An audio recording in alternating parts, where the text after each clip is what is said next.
Lillah, alhamdulillahi wa kafa. Wassalatu wassalamu ala sayyidina Muhammadin al-Mustafa wa ala alihi wa sahbihi ahli sidqi wal wafa. Asyhadu an la ilaha illallah wahdahu la syarikalah wa asyhadu anna Muhammadan abduhu wa rasuluh la nabiyya ba'd. Allahumma salli ala sayyidina Muhammad wa ala alihi wa sahbihi wa sallim tasliman katsira. Faya ibadallah, usi nafsi wa iyyakum bitaqwallah. Qala Allah ta'ala fil Qur'anil Karim, A'udzu billahi minasy syaithanir rajim. Ya ayyuhallazina amanu taqullaha haqqa tuqatih wa la tamutunna illa wa antum muslimun. Wa qala aidan fi ayatin ukhra, ya ayyuhallazina amanu taqullaha wa qulu qawlan sadida yuslih lakum a'malakum wa yaghfir lakum dzunubakum. Wa may yuti'illaha wa rasulahu faqad faza fawzan 'azima. Hadirin sidang salat Jumat rahimakumullah. Di siang yang cerah ini tidak ada ungkapan yang patut kita ucapkan melainkan ungkapan rasa syukur kita kehadirat Allah Subhanahu wa taala. Karena nikmatnya lah, terdapat dua nikmat yang tidak mungkin kita pungkiri daripadanya. Yang pertama yakni nikmat sehat. Karena kita sehatlah kita bisa mengayunkan tangan, melangkahkan kaki menjawab panggilannya. Yang kedua ialah nikmat iman. Karena imanlah yang mampu membawa kita menjawab panggilannya. Ya ayyuhalladzina amanu iza nudiya lis-sholati min yaumil jumu'ah fas'au ila zikrillahi wa zarul bai' zalikum khairul lakum in kuntum ta'lamun. Setiap-tiap khatib yang naik atas mimbar ini tidak lupa dan tidak pula bosan-bosannya mengingatkan akan ketakwaan kepada hadirin sekalian, khususnya kepada diri khatib sendiri. Takwa dalam artian yang sesungguhnya menjalankan segala perintah dan meninggalkan segala larangannya. Wa tazawwadu fa inna khairaz zadi taqwa. Persiapkanlah bekal karena sebaik-baiknya bekal adalah ketakwaan. Orang yang paling mulia di sisi Allah bukanlah orang yang paling kaya. Orang yang paling mulia di sisi Allah bukanlah orang yang paling tinggi jabatannya. Orang yang paling mulia di sisi Allah bukanlah orang yang paling banyak ilmunya. Akan tetapi inna akramakum indallahi atqakum. Orang yang paling mulia adalah orang yang paling bertakwa. Hadirin sidang salat Jumat rahimakumullah. Pada siang yang cerah ini khatib mengangkat tema mengambil pelajaran dari semut. Di dalam Al-Quran ada surah yang bernama surah An-Naml, surah semut. Mengapa dikatakan dengan surah semut? Karena di dalamnya dikisahkan tentang semut. Hatta iza atau ala wadin nam, sampai suatu ketika Nabi Sulaiman melewati lembah semut. Qalat namlah, maka berkatalah seekor semut, ya ayyuhan nam, wahai para semut, udkhulu masakinakum, masuklah ke dalam sarang-sarang kalian. La yahtimannakum Sulaiman wa junuduh. Jika tidak kalian memasuki sarang-sarang kalian, kalian akan diinjak oleh Sulaiman dan bala tentaranya. Wahum la yash'urun, dan mereka tidak akan menyadari hal itu. Fatabassama dohikam min qawliha, maka tersenyumlah Nabi Sulaiman dan tertawa karena mendengar ucapan dari semut tersebut. Lalu apa pelajaran yang dapat kita ambil dari kehidupan semut? Semut kecil, tapi terdapat beberapa pelajaran yang dapat kita ambil dari semut tersebut.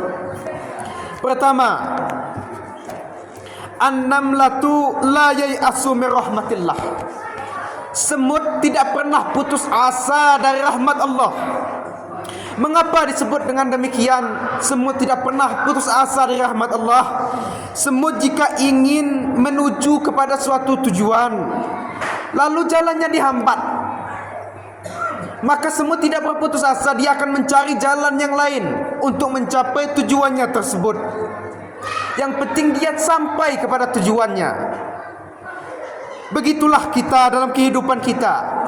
Jika kita memiliki suatu tujuan, tujuan itu besar, lalu kita dihambat di jalan untuk menggapai tujuan tersebut, maka janganlah kita berputus asa. Masih banyak jalan yang lain yang bisa kita tempuh dalam kehidupan ini. Allah berkata dalam Al-Quran, la yai'asu min rauhillah. Janganlah kalian berputus asa dari rahmat Allah. Innahu la yai'asu min rauhillah illa qaumil kafirin. Orang-orang yang berputus asa dari rahmat Allah itulah orang-orang yang kafir. Janganlah kita termasuk orang-orang yang berputus asa dari rahmat Allah. Mengapa kita melihat di media sosial ada orang yang bunuh diri, ada orang yang melanggar perintah Allah, ada orang yang tidak mau menjalankan perintah Allah? Mengapa? Karena mereka telah terputus dari rahmat Allah. Mengapa dia bunuh diri? Mengapa dia gantung diri? Mengapa dia berkot sampai rela bunuh diri? Karena dia telah terputus dari rahmat Allah. Mengapa orang tidak mau solat? Mengapa orang tidak mau menyembah Allah? Karena dia telah putus asa. Karena banyaknya permintaan dia yang tidak dikabulkan oleh Allah. Maka janganlah kita sampai terputus dari rahmat Allah. Karena orang yang putus dari rahmat Allah itulah orang-orang yang kafir. Yang kedua, an-namlatu amalun syak. Semut adalah pekerja keras. Coba kita perhatikan, mana ada semut yang santai-santai saja? Mana ada semut yang siang hari bolong tidur, tidur-tiduran, habis subuh tidur? Tidak ada semut yang santai-santai saja. Coba perhatikan semut. Semut kalau tidak dia sedang bekerja, pasti dia sedang berjalan-jalan. Maka pelajaran kedua yang kita ambil dari semut ialah teruslah bekerja keras di atas dunia ini. Karena di dunia ini adalah tempat kita untuk bekerja. Fa iza qudiyatis shalah fantashiru fil ard wabtagu min fadlillah. Apabila kalian telah mengerjakan solat, maka bertebaranlah di atas bumi ini. Yang PNS, maka bekerjalah di kantor. Yang petani, maka pergilah ke sawah. Yang nelayan, maka pergilah ke laut, ke danau untuk mencari ikan. Wabtagu min fadlillah, carilah rezeki Allah. Wabtagi fima atakallahu darul akhirah wala tansa nasibaka minad dunya. Dan carilah pahala di negeri akhirat dengan apa yang telah dianugerahkan Allah kepadamu, tetapi janganlah engkau lupa bagianmu di dunia ini. I'mal li dunyaka ka'annaka ta'isu abadan. Kerjakanlah untuk dunia ini seakan-akan kamu akan hidup selamanya. Wa'mal li akhiratika ka'annaka tamutu ghadan. Dan kerjakanlah untuk akhirat seakan-akan kamu mati besok. Mengapa demikian? Apa maksud dari peribahasa yang disampaikan Ali bin Abi Thalib tersebut? Karena dijelaskan juga dalam Al-Quran, wa kadzalika ja'alnakum ummatan wasatan. Kalian umat Nabi Muhammad ini dijadikan umat pertengahan. Apa yang dimaksud dengan umat pertengahan? Tidak condong kepada akhirat dan tidak pula condong kepada dunia. Pertengahan, kejarlah dunia, kejar dunia. Kejarlah akhirat, kejar juga akhirat. Jangan sampai kita luput kepada akhirat terus, sehingga kita lupa terhadap dunia. Dan dunia ini penting. Maka dari itu Ali bin Abi Thalib mengatakan, i'mal li dunyaka karena kata isu abadan. Kerjakan di dunia ini, kerja di dunia ini seolah-olah kamu akan hidup selamanya. Bagaimana kita hidup selamanya? Tentu kita akan bekerja keras, mencari uang sebanyak-banyaknya, karena kita tahu kita akan hidup selamanya. Tapi jangan lupa pula untuk negeri akhirat. Wa amali akhiratika karena katamu tu ghadan. Kerjakanlah untuk akhirat seolah-olah kita akan mati besok. Seandainya kita tahu kita akan mati besok, tentu kita akan bersungguh-sungguh melakukan ibadah. Jadi di dunia ini adalah tempat kita bersungguh-sungguh, seimbang antara dunia dan akhirat. Yang ketiga, pelajaran yang dapat kita ambil dari semut ialah an-namlatu qawiyah. Semut adalah hewan yang kuat. Mengapa disebut dengan hewan yang kuat? Sering kita lihat semut membawa beban yang lebih besar daripada dirinya. Semut membawa sebutir nasi, padahal sebutir nasi itu lebih besar daripada semut tersebut. Di dalam kehidupan ini terkadang kita sering mengeluh, saya tidak kuat melakukan ini, saya tidak kuat melaksanakan pekerjaan ini. Jangan menyerah, karena kita lihat dari semut, dia bertahan hidup, dia mengangkat beban yang lebih besar dari badannya sendiri. Qala Rasulullah sallallahu alaihi wasallam, al-mu'minu qawi khairun wa ahabbu ila Allah minal mu'minid dhaif wa fi kulli khair. Mukmin yang kuat lebih dicintai oleh Allah daripada mukmin yang lemah. Belajar dari semut, dia kecil tapi dia kuat dan sanggup membawa beban yang lebih besar daripada badannya.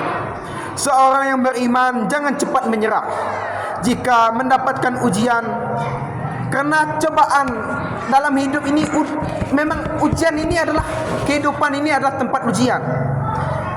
Dan Allah juga menjelaskan, la yukallifullahu nafsan illa wus'aha. Seseorang tidak akan dibebani kecuali sebatas kemampuannya sendiri. Tidak mungkin lebih dari kemampuannya. Jika Anda mendapat ujian tersebut, maka Andalah yang layak untuk menjalaninya. Yang keempat, pelajaran dari semut ialah an-namlatu ruhul ijtimaiyah al-aliyah. Semut adalah binatang hewan yang memiliki jiwa sosial yang tinggi. Mengapa kita sebut dengan demikian? Coba perhatikan. Jika semut membawa makanan beban yang lebih besar daripada dirinya, sehingga dia tidak sanggup membawa beban tersebut, maka semut ini tidak perlu dia mengumumkan kepada semut yang lain, "Wahai semut, bantulah saya mengangkat makanan ini." Tidak perlu dia mengumumkan untuk membantunya. Akan tetapi semut yang lain datang sendiri membantu kawannya yang sedang mengangkat makanan tersebut dan meletakkan kepada tempat mereka meletakkan makanan. Begitu juga kita di dalam kehidupan ini. Ada kita melihat tetangga, saudara kita yang susah payah dalam hidupnya, ditimpa ujian, ada saja masalah, maka saling bahu membahu, bantu membantu. Wa ta'awanu 'alal birri wat taqwa wa la ta'awanu 'alal ismi wal udwan. Dan saling tolong menolonglah dalam kebaikan, dan janganlah kamu saling tolong menolong dalam keburukan dan dosa. Dan yang terakhir, pelajaran yang dapat kita ambil dari semut ialah semut adalah makhluk yang paling ramah. Mengapa kita sebut semut adalah makhluk yang paling ramah? Coba kita perhatikan. Jika seekor semut sedang berjalan, lalu ia bertemu dengan semut yang lain yang berlawanan arah, pasti mereka mendekat seolah-olah mereka bersalaman. Maka di sini kita mengambil pelajaran. Di dalam hidup kita harus menjadi orang yang ramah. Bertemu dengan orang kita harus sopan, harus saling tegur menegur, jangan sombong.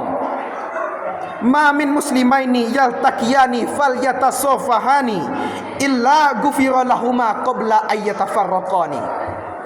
Seseorang dua muslim yang bertemu di jalan, lalu mereka saling bersalaman, saling tegur sapa, menanya kabar satu yang lain. Tidak lain setelah itu Allah akan mengampuni dosa mereka sebelum mereka berpisah. Maka inilah 5 pelajaran yang dapat kita ambil dari semut. Barakallahu li wa lakum fil Qur'anil Karim wa nafa'ani wa iyyakum bima fihi minal ayati wa zikril hakim wa taqabbala minni wa minkum tilawatahu innahu huwas samiul alim.